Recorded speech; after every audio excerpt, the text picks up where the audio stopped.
Hey there, how you doing? Charlie Winters here with the second video for Saturday the 10th of June. Well, it definitely looks like it's the calm before the storm, especially with Royal Ascot coming up with such a poor Saturday beforehand. Well, as I said, I was going to look more into the flat stats that I've subscribed for the next 7 days.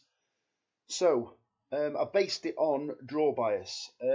I'll get into it very shortly, but in one of the races, there is a huge draw bias. I will even show you the draw bias going by the figures that Flatstats have produced.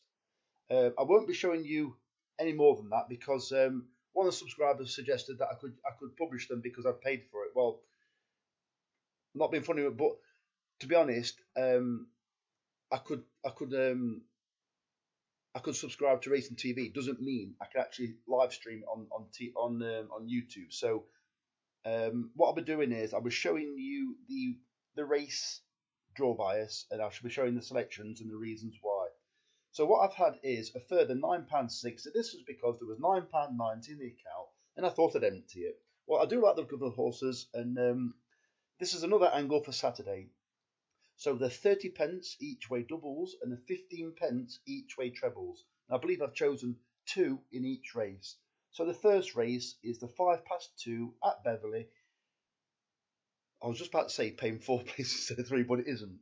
It's a straight 3 places. Well, I've gone for Miss Woo Woo at 33 to 1 again, but I've also gone for Laboo. So that one's at 28 to 1. So the reason behind this is they both got decent draws. I believe it's 1 and 3 or 2 and 3. Both drawn very low anyway. Well, Laboo is trained by Mick Easterby.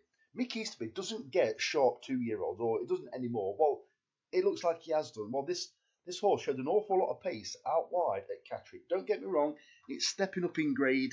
But if you go back and watch the race, it was never touched with the whip once, which was, for me, it's a bonus. Well, it showed a lot of pace out wide, and I think this time, with a decent draw on the inside at Beverley, it could well cause a few problems. I'm not expecting them both to place, but if there's a bit of niggle in the race, with them both having low draws and plenty of pace, I think they could threaten the places.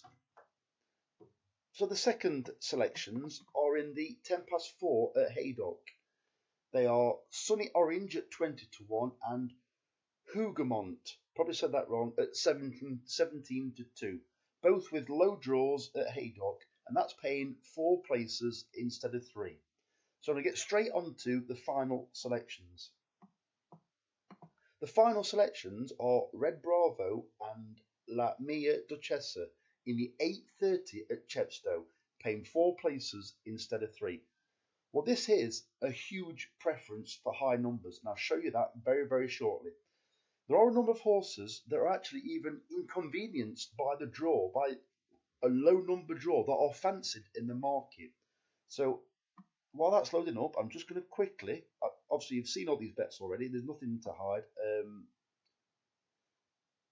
And I need to actually do that then. I could have, so just look away before it sends your eyes wonky. So while that's loading up, right, this is the draw bias. And the only thing you're missing off there is the 8:30 at Chepstow.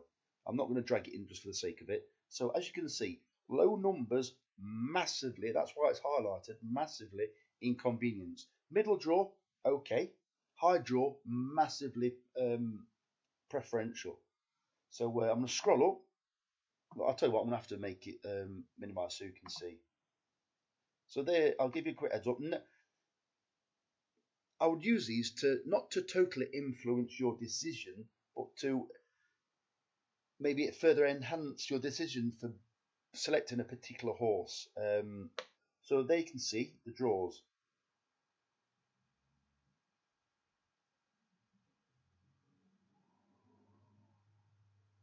And let's realise that when high numbers are preferred, low numbers can still win. Let's be honest about that. So let me go back to the 8:30 at Chepstow. This is what I want to tell you about the race. Well, because this is a live video, or it was obviously clearly it was live at the time, it takes a bit of loading up. So I'm going to go down and explain what I was talking about. Well, it's a poor race. It's a dreadful race, and the raw rate are basically between 47, I think it's 50. So scroll down. I do think Deek's Delight is going to be very hard to beat, but 3 to 1 for a horse rated 47 or ish is stingy for me. And what I find most notable is second favourite, drawn 4. This horse, I just it's trained. It was trained. Sorry, it's only ran on the all weather so far, and it's not like it's bred to not like the all weather and to want turf. It's bred to be fine on the all weather, so it doesn't mean it's going to improve for running on turf. Don't get me wrong, it's got a decent draw, but at 130, I've overlooked it because there's too many doubts about it. But I do really like the look of Deek's Delight, especially with David Probert probably being the best jockey in the race by far, on a high number horse from Paul and Oliver Cole. I know I didn't even realise that he actually trained a horse was rated about 40 something.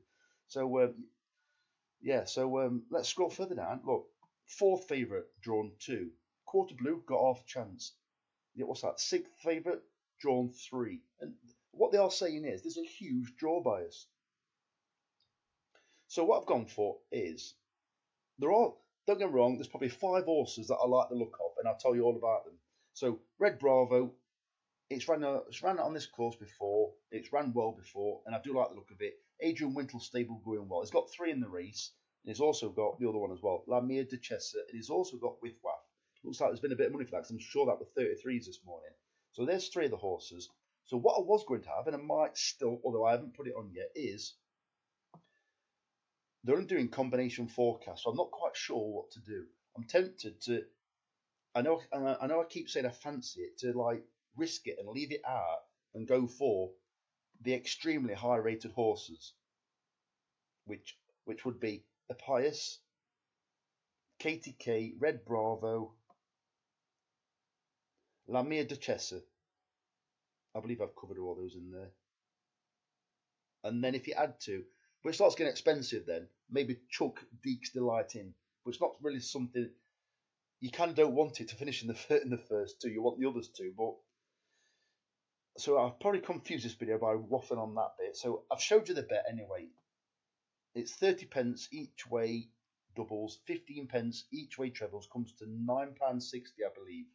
But this is the 8:30 at Chepstow, which is massively preferential to horses that are stalled in high numbers.